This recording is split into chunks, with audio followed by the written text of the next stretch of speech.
En 2015, l'histoire de l'oncologie chez Médecins sans frontières se résumait à quelques lignes, pour l'essentiel consacrée au sarcome de Kaposi, une comorbidité des patients malades du sida.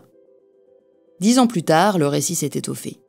Des équipes MSF au Mali et au Malawi prennent aujourd'hui en charge des patientes souffrant de cancer du col de l'utérus et du sein.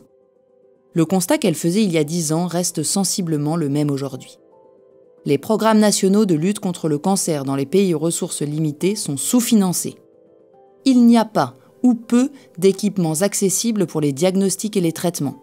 Quelques ressources centralisées dans les capitales, un approvisionnement en médicaments aléatoires et pas assez de personnel médical formé. On constate également que les femmes sont les premières victimes. Chaque année, 2 300 000 d'entre elles meurent prématurément d'un cancer. Parmi ces décès, 1 500 000 pourraient être évités grâce à des stratégies de prévention et de dépistage. Les 800 000 restants pourraient être évités grâce à des soins de qualité. Au Malawi, MSF se concentre sur le cancer le plus prévalent dans le pays, le cancer du col de l'utérus. C'est une conséquence du fort taux d'infection au VIH. Les patientes immunodéprimées ont 6 fois plus de risques de voir une infection au papillomavirus humain, le HPV, évoluer en cancer. D'où l'importance accrue de la prévention et du dépistage précoce pour ces femmes. La vaccination HPV a été généralisée dans les pays à revenus élevés, mais le vaccin reste cher et dans nos pays d'intervention, de nombreuses jeunes filles et tous les garçons en sont encore privés. Le deuxième volet est donc le dépistage et le traitement des lésions précancéreuses pour toutes les femmes entre 25 et 49 ans. Afin de détecter ces lésions le plus tôt possible, l'équipe MSF propose un test HPV aux femmes susceptibles d'avoir été exposées. C'est un test efficace et qui nécessite seulement un auto-prélèvement. Mais son coût, trop élevé, empêche une utilisation généralisée. Selon les résultats du test, les équipes proposent un traitement sur place ou un référencement vers l'hôpital pour des soins avancés.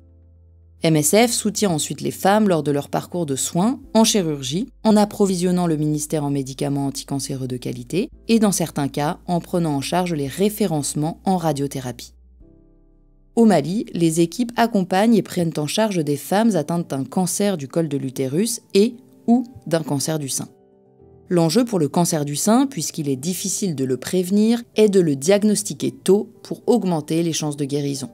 Les femmes qui présentent une anomalie, comme une douleur ou une rougeur, devraient avoir accès à un examen d'imagerie. Cela pourrait se faire de façon intégrée au parcours médical des femmes, par exemple lors de leur consultation de routine pour la santé maternelle et infantile.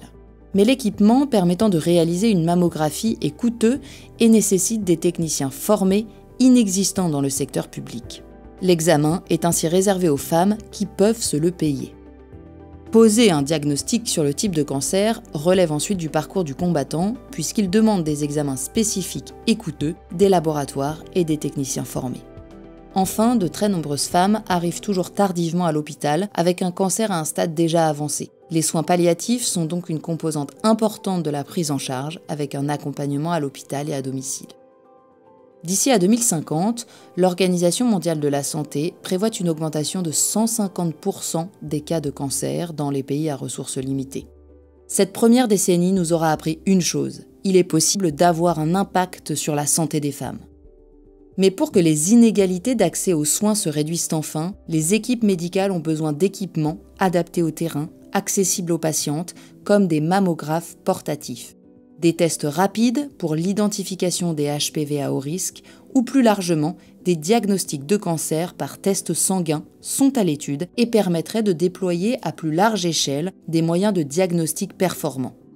Quant à l'actuel vaccin, il protège contre 9 types de papillomavirus, mais pas contre le HPV 35, particulièrement dangereux et très présent en Afrique subsaharienne.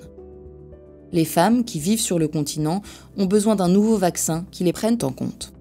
Face à l'enjeu de santé publique mondiale que représente le cancer, les innovations doivent être à la hauteur des besoins de tous les patients, de toutes les patientes, et leur accès doit être garanti pour les populations les plus vulnérables.